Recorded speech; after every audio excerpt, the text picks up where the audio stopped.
नवरात्रीमध्ये देवीची अनेक रूपं अनेक पद्धतीनं पूजली जातात। 9 दिवस उपवास करणं, पायात चप्पल न घालणं अशा पद्धतीनं कडक उपवास करणारे अनेक भक्त आपण पाहिले असतील।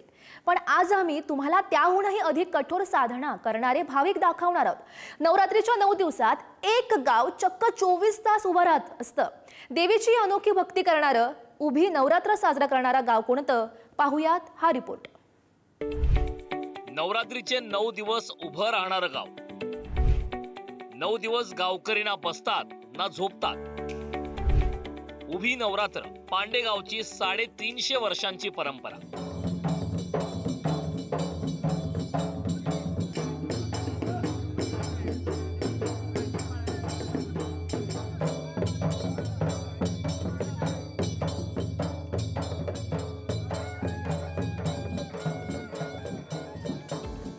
पारंपरिक ढोलाच्या तालावर देवीचा जागर करणारे हे साताऱ्याच्या वाईतले पांडेगावचे रहिवासी। नवरात्रीचे 9 दिवस हे गावकरी दिवस रात्र उभेच असतात। दिवसाचे 24 तास उभे राहूनच ते देवीची मनोभावे उपासना करतात। उभी नवरात्र साजरं करणारं महाराष्ट्रातलं हे एकमेव गाव। नवरात्रीचे 9 दिवस भक्त केवळ उभे राहतात, खाली बसत नाहीत, साधी पाठही टेकवत नाही। केवळ देवळात बांधलेल्या झोक्यावर पालथ झोपतात। त्यांचा एक पाय जमिनीवर टेकलेला असतो। वडवडिलांपासून ही परंपरा अशा रीतीने चालूच आहे की 300-350 वर्षापूर्वी आम्ही ज्याला वडिलांना विचारलं की ही परंपरा केव्हापासून चालू आहे, परंतु वडिलांनी सुद्धा सांगितलं की आमच्या मागच्या पिढीने धरलंय म्हणून आम्ही धरलंय। ही अशीच परंपरा कायमस्वरूपी चालू आहे। उपवास फार कडक असतात। कडक म्हणण्यापेक्षा एक गोड आणि तिखट, गोड तिखट काही खायचं नाही, तिखट मीठ अजिबात चालत नाही। ही परंपरा अशी चालू आहे।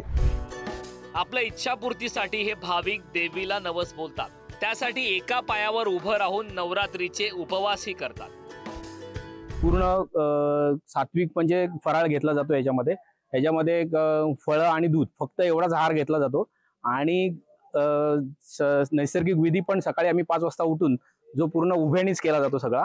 आणि मुख्य म्हणजे आम्हाला जे आराम करायचा असतो रात्री, जो हे करायचा असतो, तर देवळामध्ये आम्ही झोपाळे बांधलेत, त्याच्यावर एक पाय ठेवून आणि एक पाय पूर्ण जमिनीचा संपर्क ठेवून असंच आम्ही 9 दिवस आराम करतो।